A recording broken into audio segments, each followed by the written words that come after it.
odeeffannoo amma baatiin waraanni TPLF Tigraay Salamaataa keessatti kallattii lamaan dhukkaasaa jalqabuu odeeffannoon baatee mul'ifte.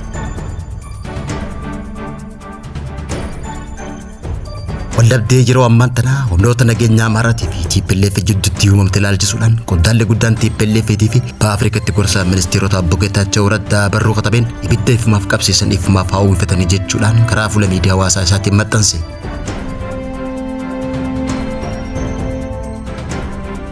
Pirezidaantiin Ameerikaa Doonaald Tiraamp Iraan sagantaa niwukileeraa isirratti waliigaltee akka raawwatu dirqisiisuu fi yoo didde ammoo haleellaa waraanaa kan raawwatu ta'uu beeksise. Daawwattootaa fi hordoftoota lammii miidiyaa nageenya keenya bakka jirtan maratti sana dhaqqabu kanneen ammaa dhageessan hangafoota oduu lammii miidiyaati amma bal'ina oduu isinitti himna.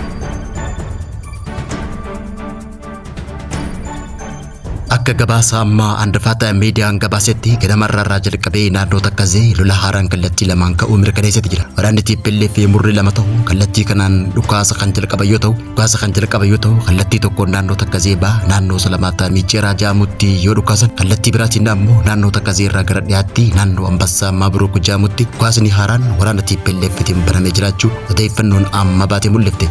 Lolli bahaa naannoo takkazeetti gaggeeffamaa ture hanga yeroo gabaasni kun bahutti kan itti fufee waggaa ta'u dhukaasni lixaa naannoo takkasitti battalumatti dhaabbachuu maddeen miidiyaa handafaataa ibsanitti jiran. Haleellaa TPLF kibxata kaleessaa Salamaataa keessatti bante hordofuun naannoo Walqaayitii fi Salamaataa keessatti waldhabdee waraanaa dabalee jiraachuu maddeen miidiyaa kanaa gabaasan. Lolli gamaa Salamaataa keessatti itti fufee jiru kun Walqaayit seensaa fi bahaa hundatti humni bal'inaan bobba'ee jiraachuun himame. Kutaa qophii handafaataa miidiyaa haala waraanaa yeroo achi jiru iyyaafachuudhaan jiraattotaa fi hooggantoota naannootirraa odeeffannoo argateen humnoonni TPLF halkan darraa jalqabee humna dabalataa gara Walqaayititti bobbaasuu isaaniitis ibsameeti jira. Kana malees gareen tun meeshaa waraanaa fageenya dheeratti haleeluu danda'uu fi jiddu galeessaan gara naannoo takkasiitti bobbaasuun humnaan socho'aa jiraachuun mul'ate.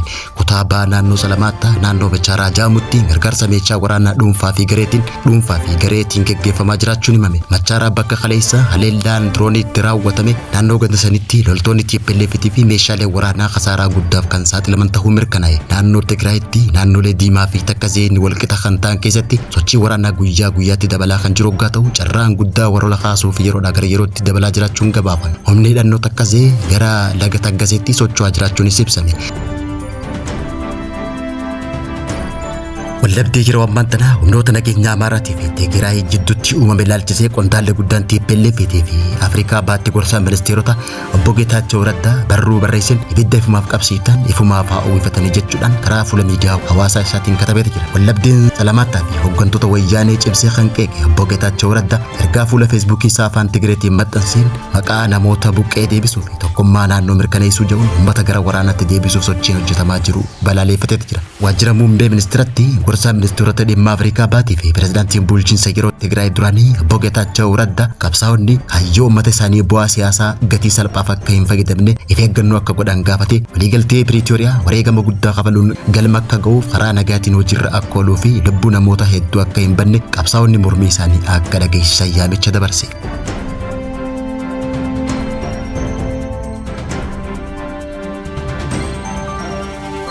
Pirezidaantiin Ameerikaa Doonaald Tiraamp Iraan sagantaa niwukileeraa isirratti waliigaltee akka raawwatu dirqisiisuu fi yoo didde ammoo haleellaa akka banu akeekkachiise. Pirezidaantiin Ameerikaa Doonaald Tiraamp kibxata kaleessaa akaawuntii miidiyaa hawaasaa isaa Tiraast Sooshaal irratti ergaa sodaachisaa dabarsuudhaan humnaa fi kaayyoo guddaan gara Iraanitti qajeella jechuudhaan pirezidaantichi itti dabalee Iraan hatattamaan gara minjaala marii dhuftee waliigaltee akka qabeessa niwukileeraa walaba taate akka mallatteessitu gaafate. Yeroon dhumaa jira. Akkuma kanaan dura Iraanitti himne waliigaltee godha. Tiraamp haleellaa Ameerikaan baatii waxabajjii dabarte dhaabbilee niwukileeraa Iraan sadii irratti raawwatte kan namoota 430 ajjeese yaadachiisuudhaan yoo Iraan amma hin ajajamne haleellaan itti aanu baay'ee hammaataa ta'a jechuudhaan akeekkachiise. Ministeerri dhimma alaa Iraan gama isaatiin biyyi isaanii doorsisa Ameerikaa kana hin fudhatu jechuudhaan haleellaan irra ga'u sodaachuun gara marii hin deebinuu jechuun dubbate. Guyyoota dabran keessatti ergamaan addaa Ameerikaa Steve Witkoff jidduutti qunnamtiin hin jiru gaafiin mariis hin jiru jechuudhaan ministeerichi miidiyaalee Iraanitti himeeti jira.